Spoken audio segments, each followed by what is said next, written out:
ए बाई उठ लवकर, भूक लागली आहे मला. भूक कधीपासून झोपले. उठ लवकर, भूक लागली आहे. काय खाणार आज?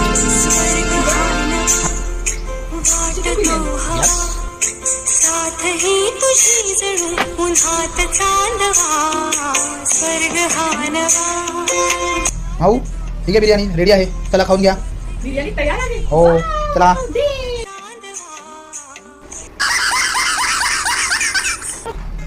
तू चिकन बिर्याणी केली होतीस ना, मी चिकन बिर्याणी खात होते ना. कसली चिकन बिर्याणी? भूक लागली आहे, चल लवकर जेवण कर. उठा ले रे देवा, उठा ले. ये भगवान क्या जुलूम है. कसली चिकन बिर्याणी? हा चिकन बिर्याणी खायला घालते, याला काय लागायला लागतं प्रत्येक वेळी. चिकन बिर्याणी, चिकन बिर्याणी कसला मिळाला.